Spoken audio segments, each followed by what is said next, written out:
فرجونم يقرب شلومو بشينو أثيتو لتحرسو دديوما أديوما كتا عمينا تري علي مي سلوفينيا اتكتني بتور عبدين وهشويف تكتني بمذيذ بوسكايبنا عمينا أعلى مانيكو سيمي كم نمقي سيمي دوكومنت الديري واعيتو ثدكو ثي انتريسانت كتلان دين بودشت الدين بوعراق أو بتور عبدين وبيفنيثو وكنت فري شويث مدد محكلان علو مدد هاي بيقريثو دزاز مشغولين عماي بولشون انجليشوية وبثرق ناسين وبيحاريتو نترجمنا نخو ومدد مري.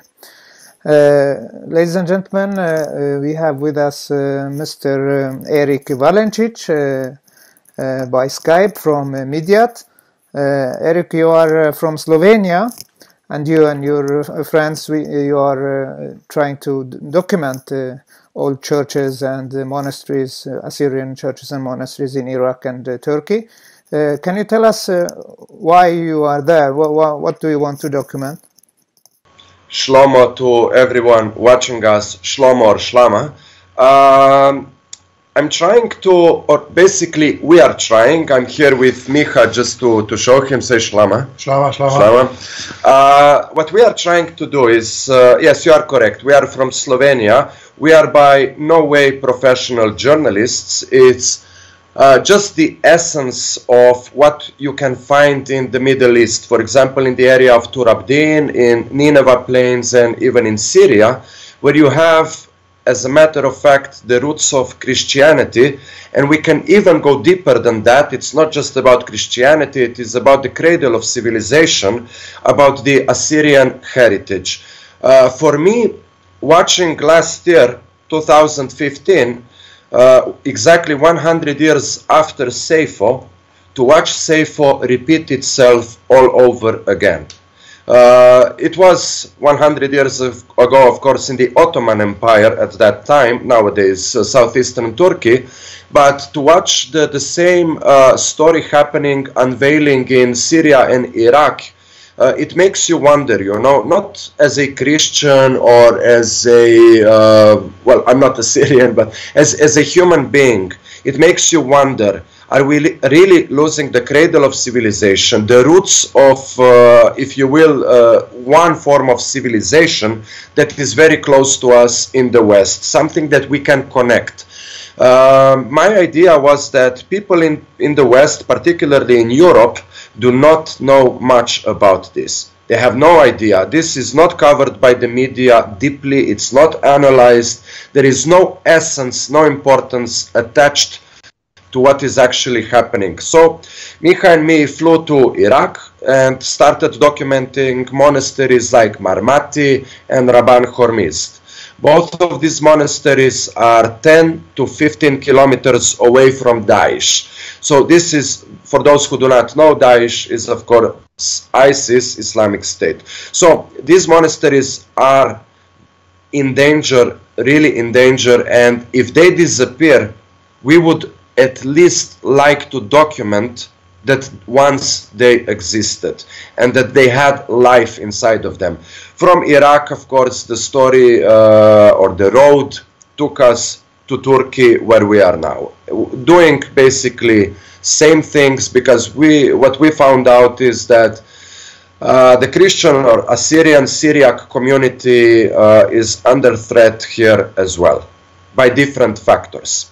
And now you are in Midyat, and we know it's a full-scale war around Midyat, not inside, but around, and towns around, since more than 1 year back. How is it to? Is it easy to go to those places to documenting, or do you? I'm sure you have many difficulties. Of course. I mean, we can call them difficulties, but I would prefer, for example, logistical problems. First of all, when you come from Iraq to Midyat, you have to go, of course, through Silopi, Cizre, Idil, and so on. So naturally, because of the circumstances, because of the war that is all around us, you are quite correct about this. You have various checkpoints, and it seems that everyone is giving you problems. Nobody actually believes that you are coming here just to document monasteries or churches, or trying to document people's ordinary lives, like the Reto that we will discuss soon enough. Everyone thinks at the checkpoints, of course I'm referring here to the Turkish authorities via police and military, everyone thinks that you are coming here to cover the war between PKK and Turkey. This is only one aspect of the story, actually. Being on those checkpoints, you are aware that you are a potential target because these checkpoints are targets. And in 90 or so kilometers, we were stopped 9 times. Sometimes the checkpoints were like 100 meters apart or 200 meters apart. So over and over expanding the thing. But this is not the only problem that exists. It is very well known that in places, not only in Kilis or Urfa, but also in places like Mardin and Midyat, you have what is known to as ISIS sleeper cells. There is a lot of antagonism against foreigners and against Christians. We were told, for example, on the last Christmas of 2015, there were posters put all over Midyat on people's shops and other places that you should not welcome Christians, that you should not wish them a Merry Christmas because they are unbelievers, they are infidels, and also collaborators who are collaborating with people who are killing Muslim children. I saw this poster. We both saw it, Micha and me, and it is worrying when you have such things all over the place. I'm sorry to say, but it reminds you of what we learned in school about Germany in 1930s, and we know very well how this ended. We know very well this story, you know. So to summarize it all, not to be too long, but we are potential targets here from many points of view, yeah. Well, it is dangerous to do this work, what we are doing. Yeah. You're doing it. I hope you'll take care of you. And that. Well, we can't. The only way to take care is to just go away. But we have no intention to do this quite quickly. So. Okay. And if we come to Zaz, the village of Zaz, you have been there for a few days, and you have met problems. And yes. You are ousted from the village and from the church of Mordimet. What happened? Why did you come to Zaz? Well, for people who maybe watch this interview and hear about Zaz the first time, they can find it on Google Map by Turkish name. It's called Izbirak. Just to have a clarification where exactly this is. Well, Micha and me were on our way to Mor Gabriel, which is a famous monastery next to Midyat, and we wanted to go to Deir el-Zefaran, as it's the Turkish name of the monastery next to Mardin. But we were told in a barber shop in Midyat about this very locally famous or infamous, depends on the point of view, monastery that is quite near in this place of Izbirak or Zaz, and that we should go see it. So we went to see it. I think this was 4 or 5 days ago. In this monastery, or let's talk about Zaz in particular, it's in a village that has been abandoned since 1993, if I'm correct. Yes, you're correct. Since the very bloody war between PKK again and the Turkish side. So it has been abandoned since, except for the monastery itself. In the monastery, there is a nun. We call her Deireto. And I have to admit to you that I don't, and Micha neither, we don't even know her name. We just refer to her, like everyone refers to her, as Deireto. She is a symbol of actually what is happening to the Syriac or Assyrian community in Turkey particularly, because she is the only rightful resident of the village of Zaz.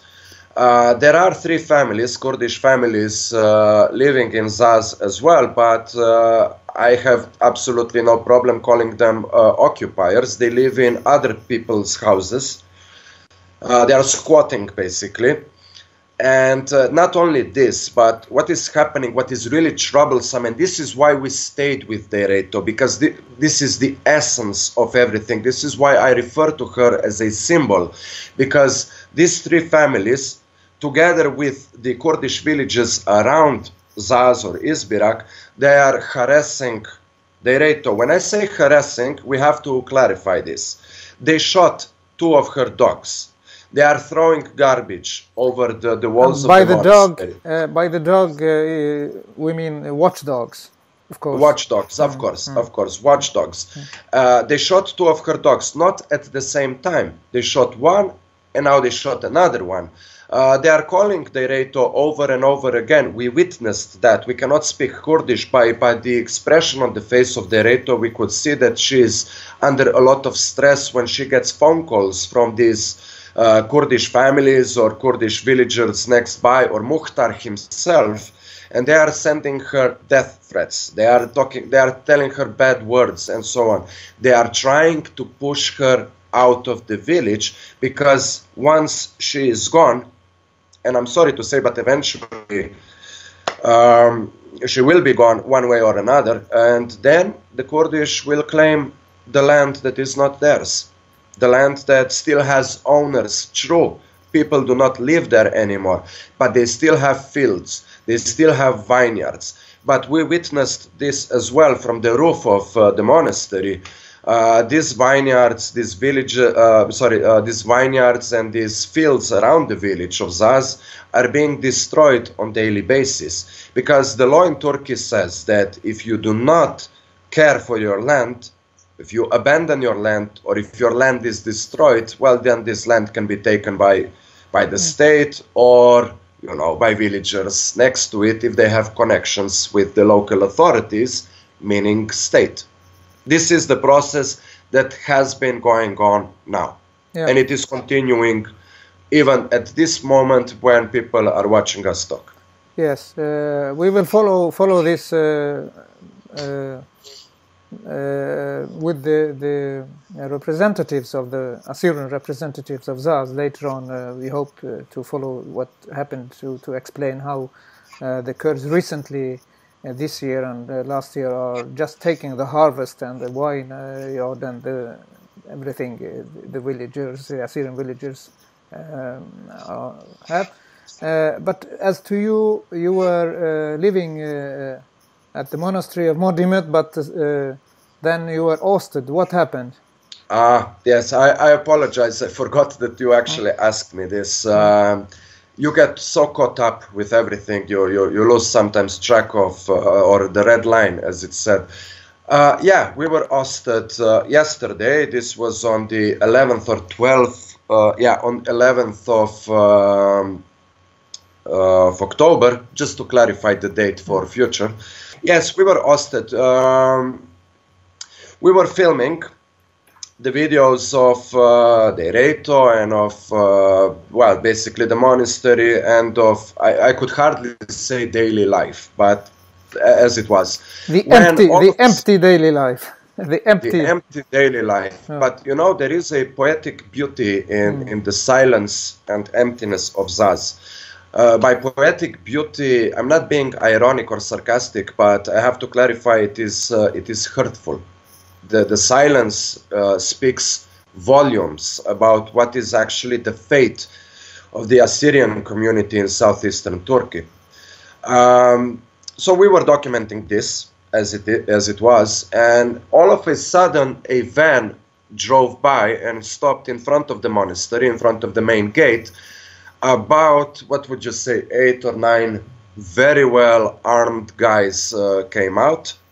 They said that they were police. They were not police. We will clarify this in a moment. But actually, another car came after them, and the 3 guys that followed them were not Kurdish, like the previous 9, They were Turkish, they were the police. The 9 Kurdish guys who presented themselves as the police demanded our passports of Miha and me, and they took photos with the phones of the passports. Not just the front page, but every single page in the passport, because they wanted to see our visas, where we have been. I had, for example, this is a funny anecdote in the story itself. I have a visa of Iran where I traveled as a tourist 2 years ago, I think. And because the visa has a photo of me, they thought that this is actually the front page of the passport, even though it's in the middle of it. So they thought first that I'm from Iran. When I clarified that this is only a visa, they were asking, so where are you from? And we told them that we are from Slovenia. They never heard of Slovenia. Fine. So we said, I should say that they for sure they didn't know. For sure, no. But we told them this is ex-Yugoslavia. So they were reporting to somebody. This created a confusion. Was it the guards, the Kurds, or was it the police? The Kurds.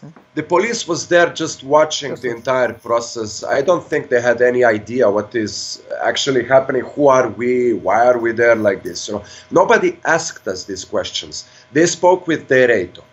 Dereto kept telling them that we are visitors and that we are there to help and so on, which is all true. Dereto did not lie. But you know, as far as this goes, they were reporting that they have one person from Iran and one from Yugoslavia. Then they had to call whoever they were calling, either Mukhtar or police immediate, to clarify that we are actually 2 people from Yugoslavia. They never corrected this, that we are from Slovenia, actually, as one of the former republics of Yugoslavia. So whoever was on the other side of the line knows that 2 people from non-existent country are here, which, you know, it makes it good for us. The only problem is that, unfortunately, we were not fully aware that those Kurdish people were actually the village guards of Mukhtar, of the neighboring village. Had we known that, we would never give them our passports. They are absolutely no authority to anyone except to the local police, and they can answer to the local police. If we knew that, we would not give them our passports, and we would not allow them to either make photos or anything to do with our passports. And if we go back, and for sure we are planning to go back, I have no problems saying this, and they will show up again, but we will not even discuss anything with them. We will film them, because this is basically the daily life. You see, this is the thing. I will not complain as a spoiled European or Westerner that, oh, you know, oh my God, some people with Kalashnikovs came. I come to Middle East quite often. The people with Kalashnikovs are like the symbol of the Middle East. I'm quite used to that. The point that I'm trying to make here, and I want everyone to really understand this, that these same people, these village guards of the Mukhtar, are pointing the Kalashnikovs at Assyrians who are coming to cultivate the land, who are still working on the fields, who want to keep their vineyards alive. And these are the people who are preventing them to actually cultivate the land for the reasons that I explained before, and will not go back into that. But you see, so what we have here is not only a war that is going on, and it makes it so difficult for the Assyrian community to survive in this war, because it's very vulnerable, and not a lot of them left here as well.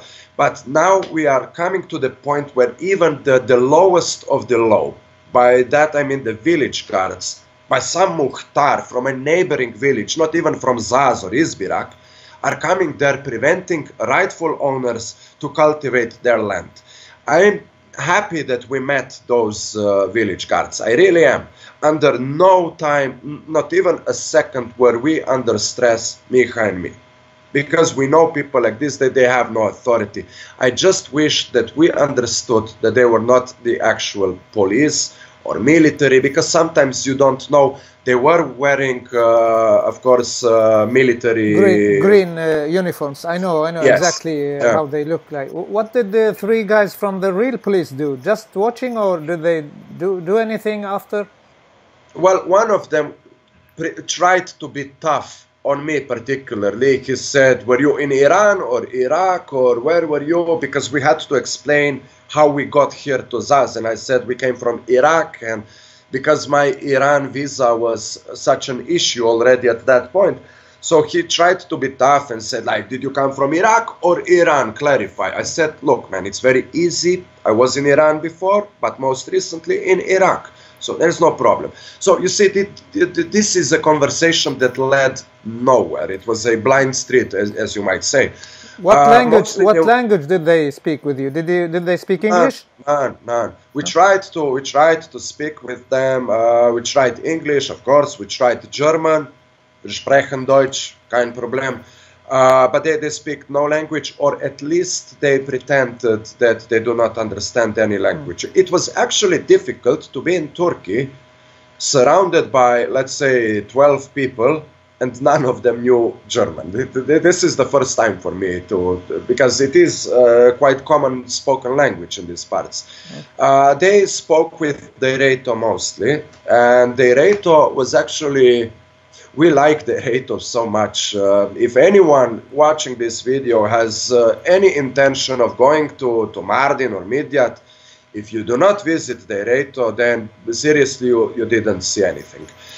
She was very brave, and she was actually even throwing small rocks at one of the Kurdish villager guards because they were stealing some food from the tree next by, and she did not allow that. They did not ask for the permission, so it was, in a way, theft. This we understood. We don't speak Kurdish. Deireto spoke Kurdish with them, but we understood that much. Deireto, like I said before, but just to repeat, to clarify, I told them that we are there not causing any problem whatsoever, which was true, it's true, and that we are there basically helping her. Again, it is the truth. And then you were obliged to move to Midyat, to leave the monastery, Mardimit? Yes, and I regret this, that we actually did that, but I think that because of the 3 police officers, and keep in mind, we had absolutely no idea who is who, you know, what are we dealing here with. So, out of respect for Deireto, and not to cause her any more problems that she is already facing, we went to Midyat, where we are staying now, yes. Okay. What's next? What are you going to do next? Well, with all respect, I would be crazy to reveal that. But also, to be a little bit honest, we are still here in Midyat. Let us say like this. We will go see Deirul Zefara, we will go see Mor Gabriel, but, you know, we are thinking to have at least one more chai with Deireto. Okay. She's the most fantastic person. I have to say this out of respect for her. We met a lot of people in Iraq. I'm talking, of course, about Assyrians. We met people from Syria who are in Iraq, from Kamishli, from Hasaka, like this, who are now refugees in Iraq. We met very wonderful people, people who, you know, who feel abandoned by the entire world. This is what hurts, you know. You come from Europe, and people watching this from Europe, they will, of course, know this. You know how our politicians, even in European Parliament, are always talking about, now that we have so many refugees coming from the Middle East, so they are talking about, like, our Christian roots are under threat. There are no Christian roots in Europe. They are here. They are in places like Tur Abdin and in Iraq, and of course Syria, and you know, and nobody really talks about this. So this is the point that I'm trying to establish. When you meet people from Iraq, from Syria, from Turkey, who are Assyrians, you know, whose lives, whose identity, being Christian is only one part of it. It goes deeper than that. You know, because they are so abandoned by everyone, pretty much, really. They feel very grateful that anyone at all comes here and takes interest in their lives. This doesn't make me or Micha any special. We are just human, okay? Like everyone is and should be treated like that. But when people open up to you, they start explaining to you things. You can feel the sadness. You can feel the emptiness that is not just around you in empty villages like Zaz. It is also emptiness in people's hearts and souls, lost identities and stuff. And you meet a lot of very interesting, very thoughtful people, but the Reito, above all of them, is by far, I'm sorry, I'm a little bit sick, you know, is by far the best by any standard, from any point of view, the best. This is like the last woman standing in an empty village surrounded by so many enemies that you cannot even think of, and she is there all alone most of the time, and she is on the wall constantly looking who will come to bother her, who will come to harass her, and so on. But she is there. She is there. For so many other people who migrated or left because we understand they had no choice, she is there for all of these people. All of the people who left are represented by the Reito in the monastery in Zaz. So she's like an ambassador of the Assyrian nation in southeastern Turkey, and we love her dearly. So you asked me about what plans are we thinking about what to do now. Whatever happens will happen, you know, like the Muslims say, inshallah, maybe God's will, but one chai with the Reito, for sure. Okay, let's just go back a while to the situation in the Nineveh plains. You told me about refugees, Assyrian refugees from Syria, from Kamishli, and we for sure... From inside of Iraq as well, yeah. Yes, the internal... what's that? IDPs, the Assyrian IDPs from Nineveh at the Kurdish areas. Did you talk to people? What are they thinking of now that the Mosul liberation is too close? What are they hoping for? Something? Are they just on their way to emigrate? What are they planning, or what are they thinking? Well, this is a continuation of the story that I told you. That I told you a little bit before about the abandonment of the entire international community, and particularly the West. They have no real hope, and actually neither do I for them. You say liberation of Mosul, but they see it, Assyrians see it as another form of occupation.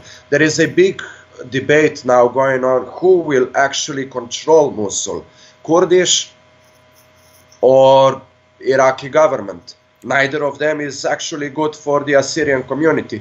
1 week ago, the Iraqi parliament voted down a proposal that there would be established another province in Iraq, and this would be the Nineveh province that the Assyrians could really hold on, that it would be their province, that they could self-govern themselves. It was voted down very easily, you know. Nobody wants that for them, you know.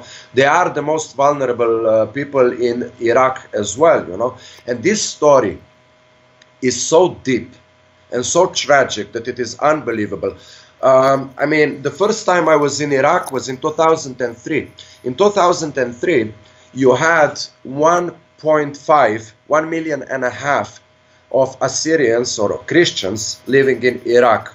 The number down now, 13 years after, is to 250,000 of the Assyrian community left.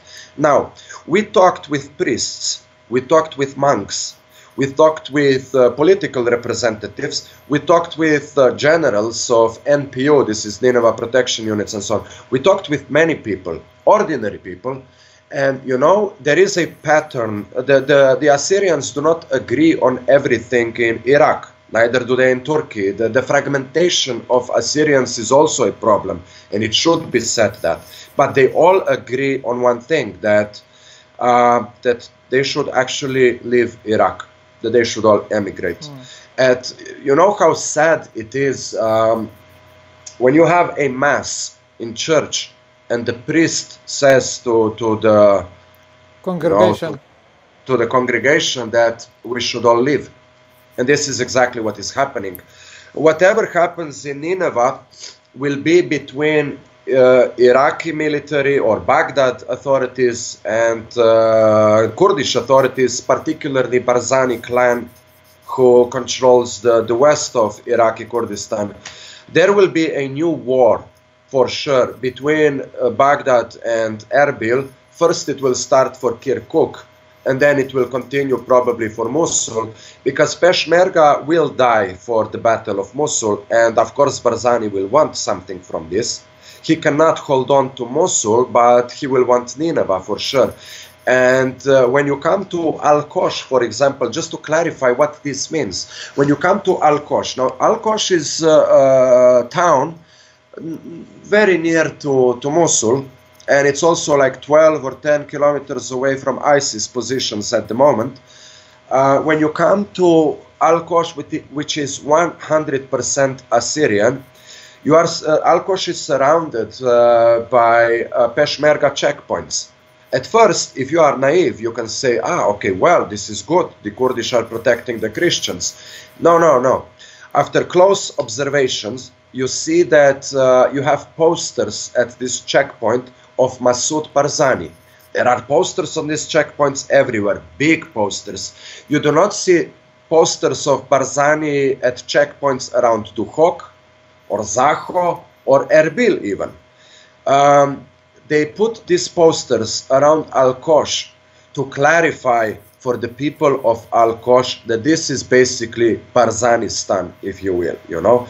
I might add here that it's not only about Barzani, it is a famous remark, famous in Iraq by Talabani, former president of Iraq, also Kurdish from PUK Suleimania. At the time when he was still the president of Iraq, he was asked by an Assyrian, I don't know whether a journalist or NGO representative or something, but he was asked, you know, like, this land is not only Kurdistan. If you want independence for Kurdistan, don't you think that you should ask also minorities who live there? Not only Assyrians, but we have Shabaks, Yazidi, and the Assyrians go way back and so on. Shouldn't you ask us something? And Talabani, did you hear about this? What Talabani said back? Tell me. Tell us. Okay. He said, okay, fine. What is under the ground is Assyria, but what is on the ground is Kurdistan. Yes. And actually, this is not a very bad remark if you think about it. This means that all the oil is Assyrian. So, I mean, actually... He didn't mean the oil. He didn't mean all the artifacts, all the winged bulls and lamassos. Yeah. But this remark clarifies something for us. It says, past is past. We are now the rulers of Kurdistan or northern Iraq. And you... Fine. You, as a European, as a very enlightened European who knows these facts, you are very aware of, I assume that you are very aware of the image of the Kurds, be it Barzani or be it PKK, be it YPG, the PKK branch in Syria, Payada. They have the image that, as you said about Al-Kosh, they are the protecting, they are very good, nice guys, our guys. When I say our, I mean Europeans and the Americans. They are protecting the indigenous people. And so, but as we know, that's a false picture. We have to clarify here what we mean by the Kurdish seen as protectors, but also not protectors. And I will say some very important points here for sure. But we have to make sure that we understand that this is the politics. When I will refer to the Kurds, I will specifically refer to the Barzani clan and also, of course, to the various branches of PDK that you have in Al-Kosh, which is Barzani's party, and you have everywhere. So, for sure, yeah, it is a problem. But some of the Kurdish people that I've met, and I have friends, of course, among the Kurds, some of them actually really believe that the minorities in north of Iraq have to be protected.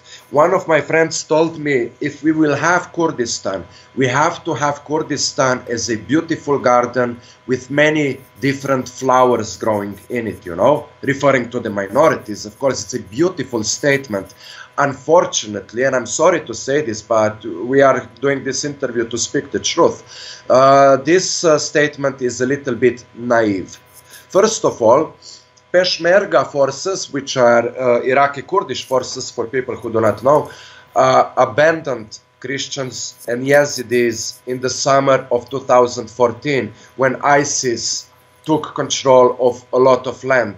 Before that, they took their weapons. That's very important. Weapons away from Assyrians and others. There is a document that that I was aware of.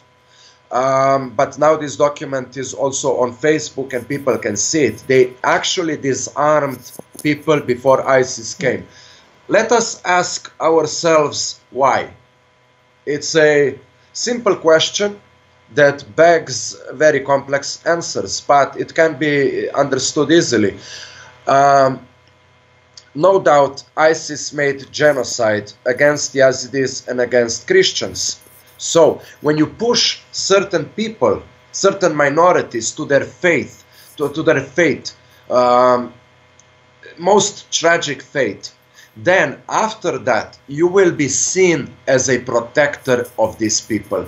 And I know for a fact, I have to believe this to be a fact, because I was told this by so many people who do not even agree with each other on many issues, but they agree on this one, that the Kurdish authorities, Barzani clan again, are receiving a lot of help, either financial means or otherwise, specifically for the minorities, for the protection of the minorities.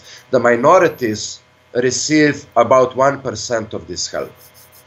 Yeah. This was repeated to me over and over and over again. And I believe it to be true. You know why? Because Micha and me both saw in what kind of conditions these minorities live.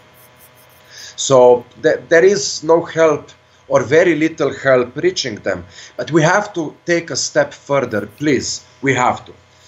In Al-Kosh, we were told by the priests and monks themselves that they are receiving absolutely no help from the church as well. We are talking here about Vatican or Protestant church in the West. I mean, really, sometimes it is difficult to express in any language, English or Slovenian or Assyrian, how abandoned these people feel, you know? Because when the church says, we have roots in Iraq and so on, and we all know that the Vatican basically divided the Assyrian nation already hundreds of years ago, you know, but to leave them, to be there by themselves, you know, this is really something. I mean, fine, leave these people to their tragic fate. Okay, fine, leave them, but do not use them for your own means to say, we have roots there. No, you don't. Those roots were pulled out by ISIS while you were watching this and doing basically nothing. And a lot of people in Europe should be ashamed about this, really. And I'm telling you this as an atheist. Don't get any ideas that I'm Christian. I'm definitely speaking this on purely and solely human level. Because if the Assyrian community leaves Iraq and Syria, and we know what this means because it happened in Turkey. There are 5,000 people in the area of Tur Abdin, where once there were 1 million and more. Okay, Mardin is a Syrian name. So the names are staying, but the people left, you know.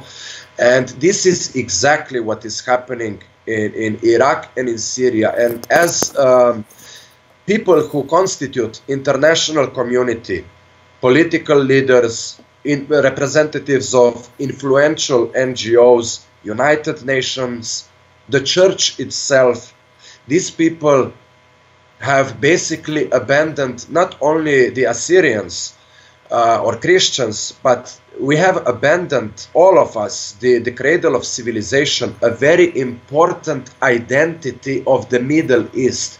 It is where we come from. It is who we are. as a civilization, as people as such. Now the question is, if we are ready to so nonchalantly abandon our cradle, do we at the end of the day deserve anything else but a tombstone?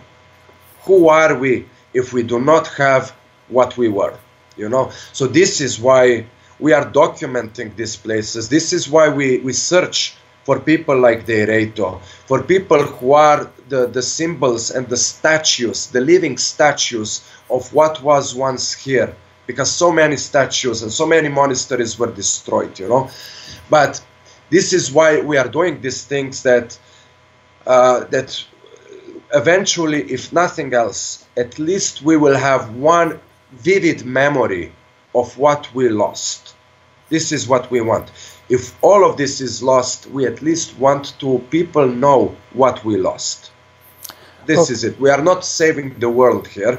What we are trying to do is to document a time and place in southeastern Turkey that has absolutely no optimism for the future. Thank you very much. Very strong words. Very sad. I am very aware of what are you saying, what are you telling us, and feel as sad as you and everybody else. Let us still keep the hope.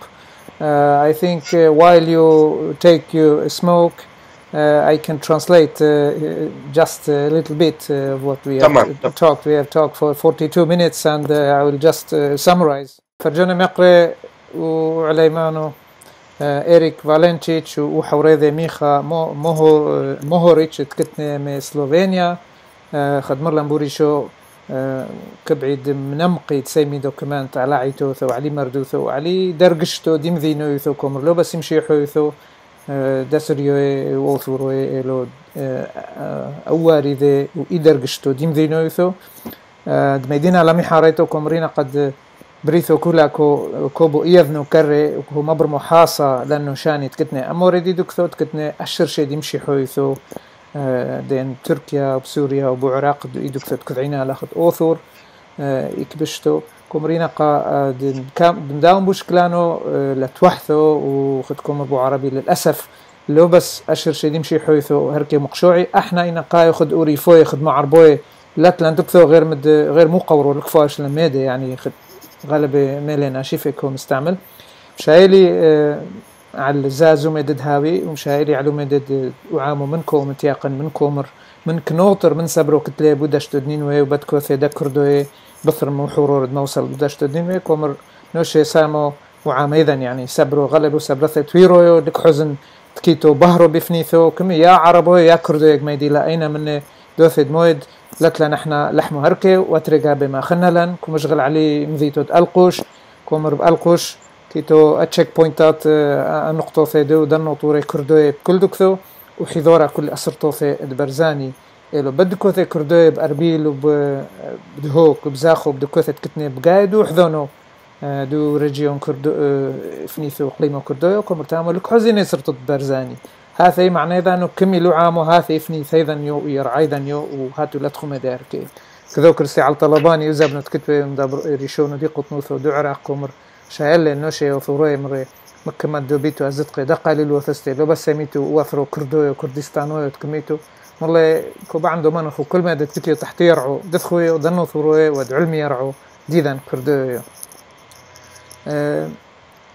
كومر اين قد وقاشو قوم دومر بيكورزو ثايده دومر لفاشن لحمه هركي كلوزم مهاجرينا ولوزم زن لي قولوثو يعني غلبه تويروثو تسبرو كيتو سوعه تامو بفنيثو على الزاز كومر لي دايريتو كومر هاويو سيمبول هاويو رمزو دعامانو كولد ايدربو ايمردو ثايده انفينو ثايده كو فايشو خليثو خد عيتوثو دايروثو ارعو افرو خليو بس نوطرتو دي دكثاثي ايدربو لك منحتو كتفو لو مدد دكردوي ودنوشت حيدورا وكم هديلا اقوروجي واكردوي دشتراكو واكمو بوتي كردوي تكتني محتا للي يقريثو تزاز وميدانو كو ما كولنكم رغلبه واحنا اثن مفقلا ميتامو بس احنا لتيو قطرو احنا كو حزينا انو ايديرتو احادي ديرتو واي اسبوثو دعامانو الصيتو زدمي كل ميدي هانو بكريوثة ومدد تكومركم رحنا قد إذا تيمئة